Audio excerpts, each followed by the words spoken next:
So just a little while ago, I was experiencing some car trouble. My dad had foreseen that this day would occur, and he had given me a set of tools a long time ago to be able to fix whatever it was, or at least get myself back home. And so I set about doing just that. But as I made the fix, I was on my way back. Of course, I want to check and verify with my dad that everything I did was correct. And you might think, well, he called his dad. But there's an issue with that.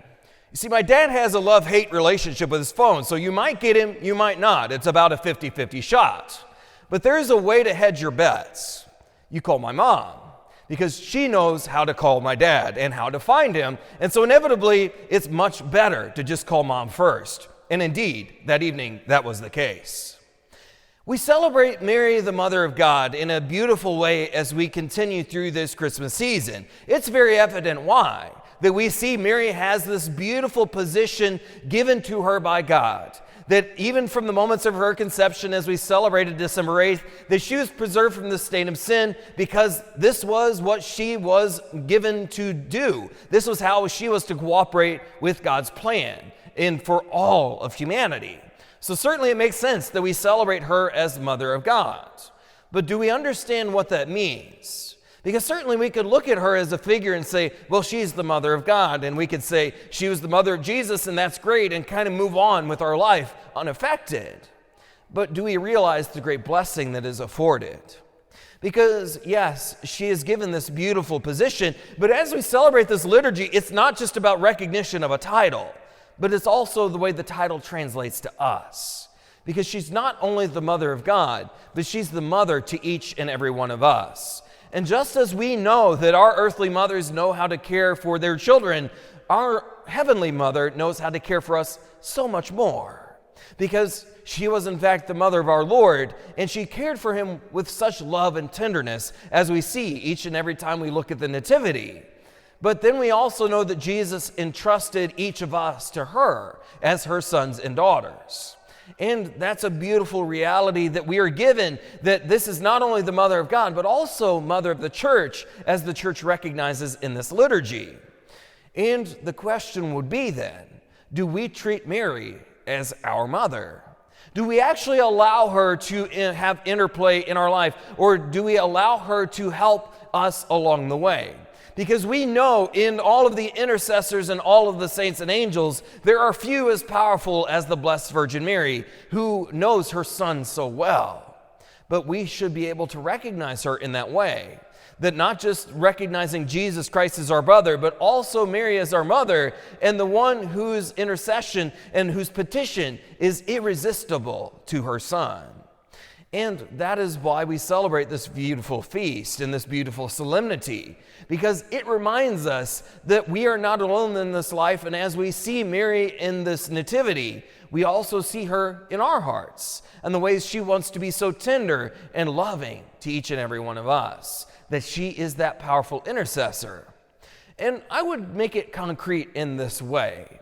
We see this line in the gospel that Mary kept all of these things reflecting on them in her heart.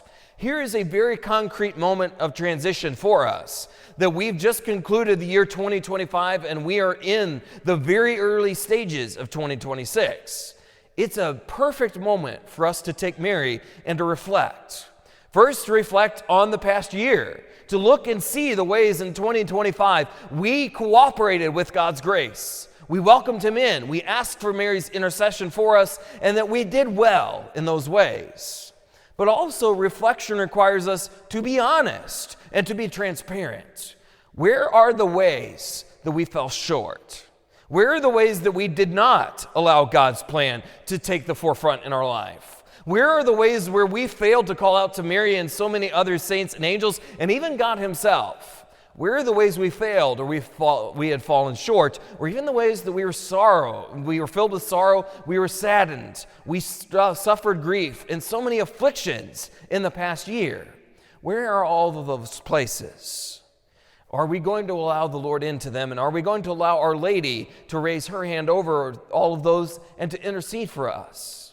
And then as we move into the new year, to reflect on this year. How are we going to let our life of faith change us? How are we going to continue to follow our Mother and Our Lady through this year? How are we going to allow her intercession into our lives? How are we going to be more vulnerable, not just trusting in our own plan and our own design that leads us to a place of ruin and leads us astray from our God? But how are we going to cooperate better with our Lord and even Our Lady as she petitions her Son for us? Because this is a powerful moment of opportunity if we take it as a moment of reflection and see Mary's example as what we ought to do. Because she certainly is not just the Mother of God. That's a beautiful and powerful position, and it's an honor that she was given. But she is also the mother to each and every one of us. And that same tenderness and love that we behold in the Nativity, she also wants to bestow upon each of us.